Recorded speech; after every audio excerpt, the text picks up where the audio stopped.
After reaching Category 3 status on Saturday, Hurricane Ophelia became the strongest storm this far east in the Atlantic on record. On Saturday, it remained south of the Azores, but through Sunday, it continues to shift its way northwards. Now, what happens is, as it moves its way northwards, it will be over ever-cooling waters. And through Sunday, Ophelia will eventually lose its hurricane status, but remain a major storm as it closes in on the southwest of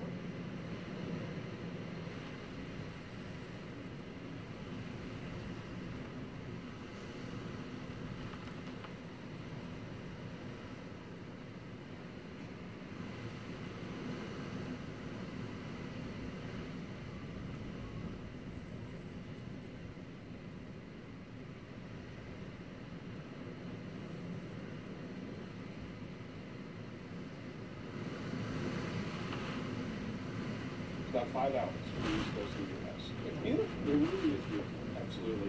And they do have experience with tropical systems. They do get them now and again. And this one is probably going to brush the Azores, and then it is on its way for the UK. Now, it is most likely going to be transitioning from tropical to non-tropical, probably share some tropical and non-tropical characteristics by the time it gets up to the UK. But it's still going to be a formidable storm. You see all these different lines here of equal pressure, and each of those showing us that you've got a very, very deep or strong low pressure coming into Ireland and Wales and England as well. And that's going to be most likely hurricane force wind gusts coming into the UK, and that'll be coming up here on Monday. Now, they do occasionally get storms that are that were at one time tropical systems, but most of the time they come across the northern part of the Atlantic and come in from the west. This is a little more unusual to have it come.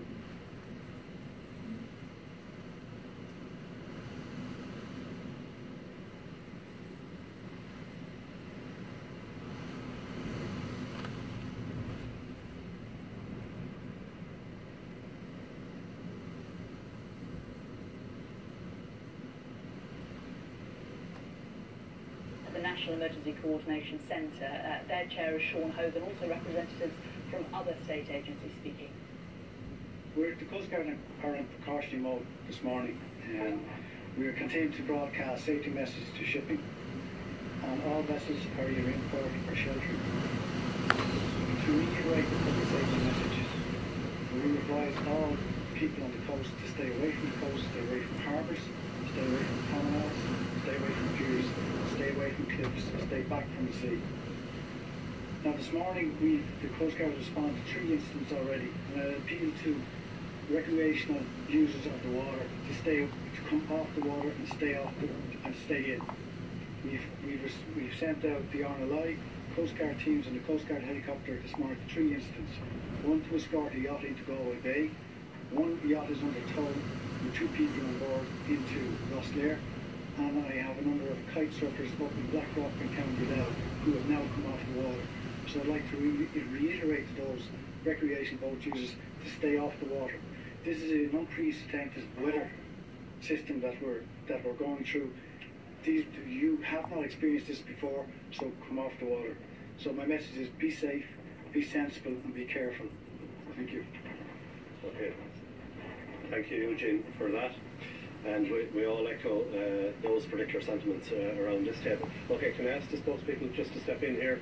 Evelyn, Derek, Jim, if you don't mind, here, and we'll take any questions. Okay, RT.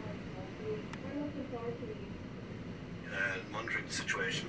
At the moment, depending on the situation in the individual local authority areas, they make a judgment call whether it's too dangerous to send out their people at the moment in response to the situation. So, and then they'll be mobilising their full resources as it becomes safe, and their judgment is, made locally what it is, and they will mobilise their full resources, and as I say, bring all the other resources that they need to bear on this. And they've been preparing for this. They've been arranging to have their staff available for this, and they will be working. This is the clean-up now. We're moving into that stage, assessment of what has happened, prioritising, and then starting the work that needs to happen. They haven't actually called for, let's say, the Defence Forces yet? Yes, they've been working with the Defence Forces, have been assisting them in a number of cases and situations, but they'll make decisions about when and where they need assistance like that, and then to ourselves, if there's a lot of calls from all over the country, we'll prioritise across some national level here. will be one of the things we do. Sean Gavin Riley from TV3. Are you and all the individual agencies behind you satisfied that you've been adequately resourced to deal with this, that there won't be a case of liquidity or needing any more resources that you might need in the coming days? No, I think we've all been worked. The system that we have, the emergency management system that we have, builds on the organisational structures that are in place. It adds. So we at national level and the local authorities at local level, we're all organisations that exist. There is not a specialist agency here trying to come in and oversee everything. We are all the standard organisations. We have the full resources of all government behind us, and that's perhaps one of the strengths, local authorities and ourselves at national level. You have the full strength of government behind here, of the whole public service system. And not alone the public service system, I might add, but we obviously work with a whole range of organisations, and local authorities will call in private sector to do particular and specific jobs as need be. This would say most recently have been seen in the Donegal situation. It was the most recent sort of event where local authorities have been in that space. Sean Hogan, they're chairman of the National Emergency Coordination Group in Dublin, essentially saying that they have done all they can, that the authorities are all working together and really pleading to people to stay away from the coastline, saying that warnings have gone out to shipping. But despite that, they've had 3 call-outs already this morning from recreational boat users. They've had the RNLI out and also the helicopters out to try to bring those people in, some of them towed back into harbour. So they are saying, really get the message out there that if you are in Ireland, especially on the west coast, you must not go out in recreational boats, go out to sea. David Blevins is a little bit further north in Salthill in Galway for us. David, what's it like there?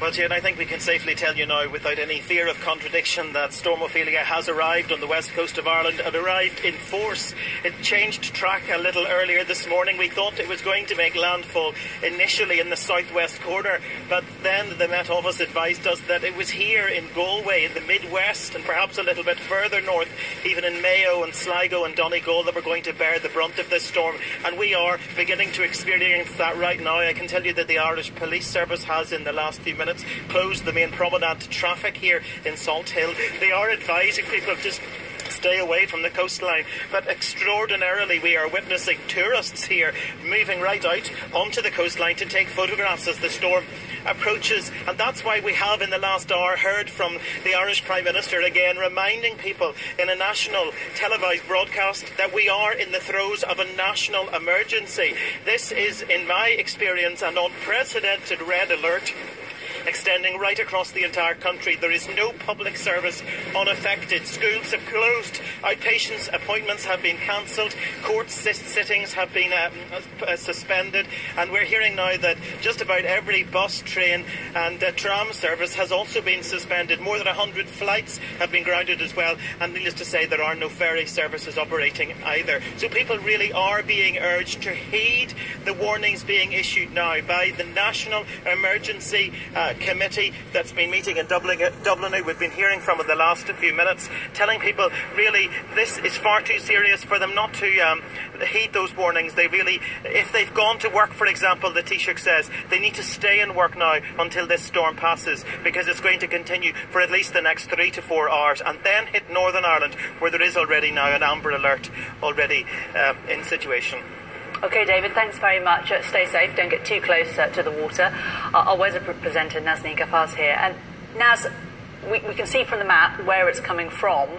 Where do you think it's going to hit next? Well, I mean, it's going to continue its track further north and eastwards. This shows us quite nicely how it did come up from the Atlantic over warm waters. That's why it maintained its energy. Only yesterday it was a Category 3 hurricane, and now it is continuing its way northeastwards. Now, it's not a hurricane anymore. That's because it got tangled up with a jet stream, which tore it apart a bit, and with cooler waters near our shores as well. But it's still packing a punch with the strength of the winds, as we can see with David there. He was being blown about, and it really isn't safe to be around coastal parts of Ireland. It's going to continue moving its way northeastwards across parts of the Republic of Ireland, Northern Ireland, up towards areas of Scotland as well. The winds will still be very strong, hence the fact the Met Office do have warnings still in force. Now, the Met Office have warnings for the UK, but there is also the Irish Met Office that have the status red one for the whole of the Republic of Ireland and for the rest of today. But there's amber warnings in force up until 11 p.m. tonight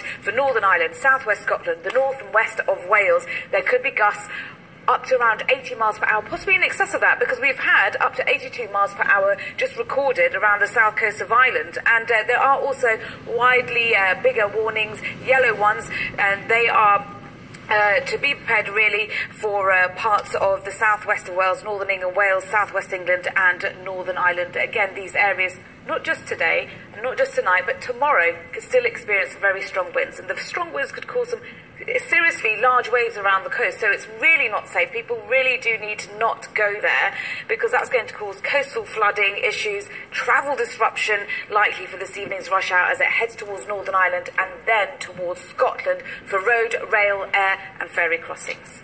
Naz, thanks very much. Well, in other news this afternoon, Theresa May will make an unannounced trip to Brussels today to meet the key figures negotiating Britain's exit from the EU. The Prime Minister and the Brexit Secretary, David Davis, will have dinner with Michel Barnier, the EU's chief negotiator, and Jean-Claude Juncker, President of the European Commission. It's the latest attempt to break what Mr Barnier called a very disturbing deadlock over the UK's Brexit divorce bill. The Foreign Secretary, Boris Johnson, says it's time for serious negotiations before it's too late.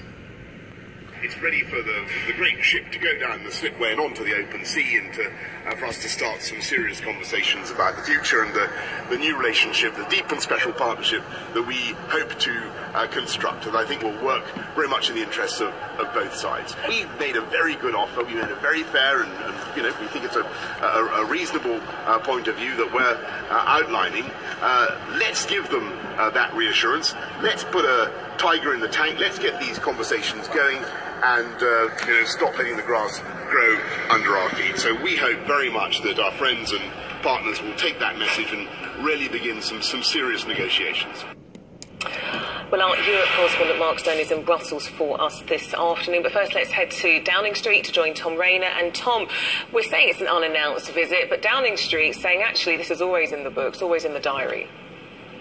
Yeah, well, it was unannounced in the sense that nobody knew about it, but it seems not unplanned. Downing Street have been saying this has been in the diary for weeks, and indeed the spokesman for the European Commission has said that they also have been aware of this plan for some time. It's all been about trying to find a space in the diary that would suit everybody, but nonetheless it comes ahead of a very important meeting of the EU leaders, the EU Council, which begins on Thursday, and as you say, in the wake of those comments at the end of the fifth round of talks by Michel Barnier, the EU's chief negotiator, where he did say that there was disturbing deadlock with regards in particular to the financial settlement, or the Brexit divorce bill as it's sometimes known. Now, Theresa May has said that she will be speaking to EU leaders and encouraging them to try and see the momentum that her Florence speech gave, and in that speech she